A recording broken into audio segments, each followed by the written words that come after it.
चलो बच्चों, चलिए प्रश्न को पढ़ते हैं और समझते हैं।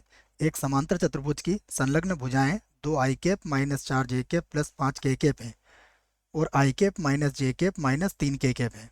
इसके विकर्ण के समांतर एक मात्रक सदिश ज्ञात कीजिए और इसका क्षेत्रफल भी ज्ञात कीजिए।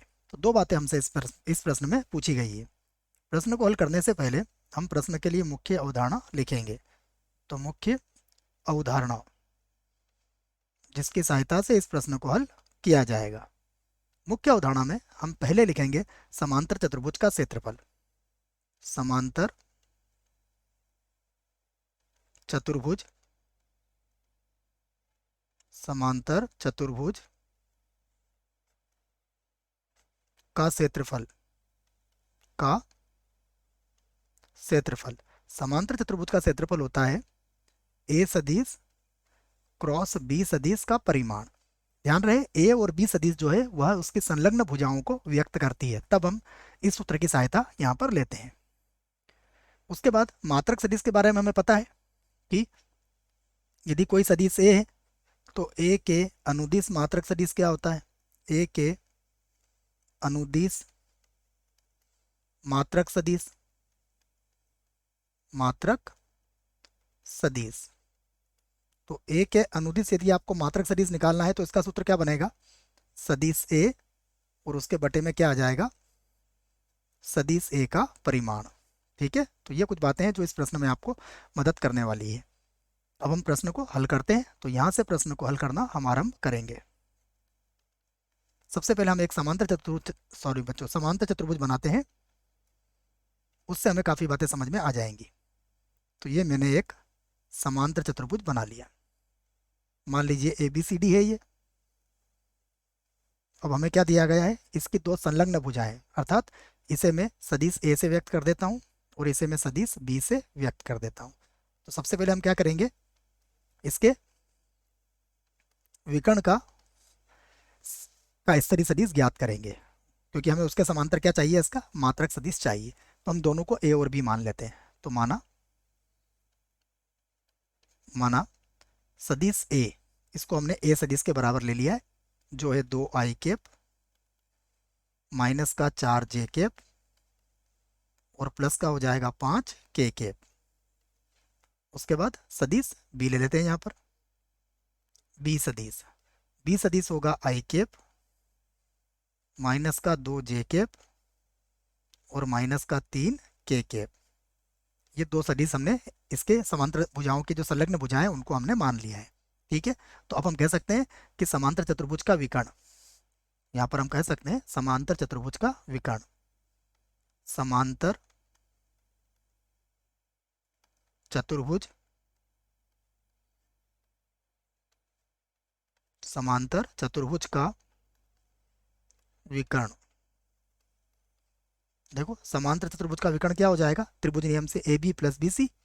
ठीक है बच्चों, तो ये हो जाएगा आपका 2i माइनस का 4j और प्लस का 5k और प्लस ये हो जाएगा i माइनस का 2j और माइनस का 3k। ये होगा, हम चाहें तो इसे जोड़ सकते हैं। देखो, 2i और 1i कितना हो जाएगा, 3i, 4 और 2 माइनस का 6 हो जाएगा, तो माइनस का 6j और 5 में से 3 जाएगा तो कितना बचेगा, 2। तो ये हो जाएगा 2k।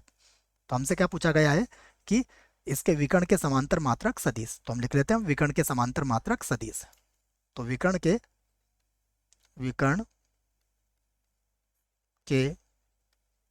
समांतर, विकर्ण के समांतर मात्रक सदिश, मात्रक सदिश।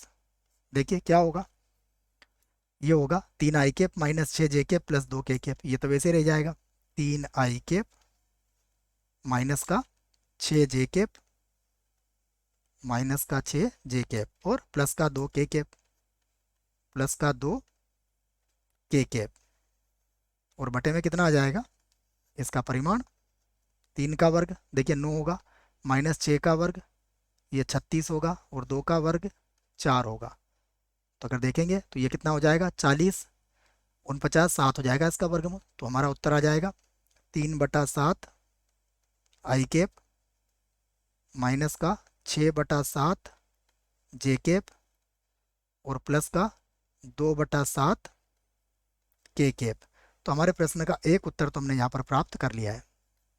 उसके बाद हमसे पूछा गया है समांतर चतुर्भुज का क्षेत्रफल। तो हम लिख लेते हैं समांतर चतुर्भुज का क्षेत्रफल। तो समांतर चतुर्भुज के क्षेत्रफल के लिए हमें क्या चाहिएगा, सबसे पहले दोनों का हम क्रॉस गुणा कर लेते हैं बच्चों ना, इसको बाद में निकाल लेंगे। सबसे पहले लिख लेते हैं इस प्रकार से। अब हम ए सदिश क्रॉस बी सदिश पहले ज्ञात करते हैं। देखिए जब ए सदिश क्रॉस बी सदिश ज्ञात करेंगे तो सबसे पहले लिखेंगे आई कैप, उसके बाद होगा जे कैप और उसके बाद होगा के कैप।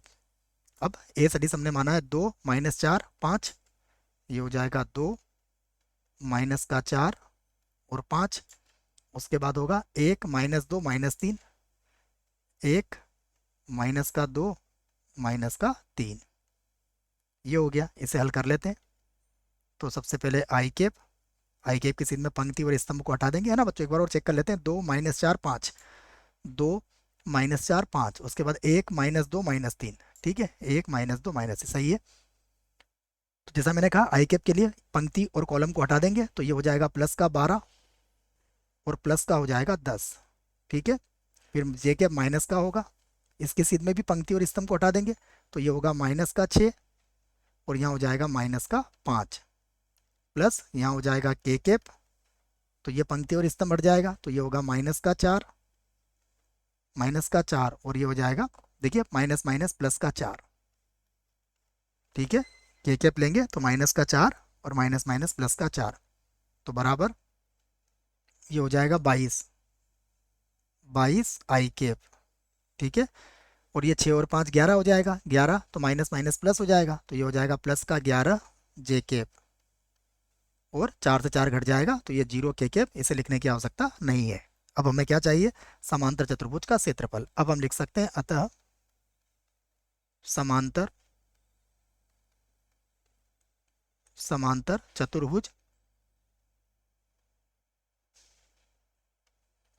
चतुर्भुज का क्षेत्रफल, ठीक है, जो किसके बराबर होगा, ए सदिश क्रॉस बी सदिश के परिमाण के। अब हम इसका परिमाण ज्ञात कर सकते हैं। देखो तो ये होगा वर्गमूल के अंदर सबसे पहले होगा 22 का वर्ग। 22 का वर्ग कितना होता है, 484 होता है, प्लस 11 का वर्ग 121 होगा। तो ये हो जाएगा हमारे पास, देखो 4 और 1 हो जाएगा 5, 4 और 1 5, 8 और 2 10 के 0, हासिल कितना बचा 1, 4 और 1 5 और ये कितना हो जाएगा 6। और यहाँ पर क्या लिख देंगे हम, वर्ग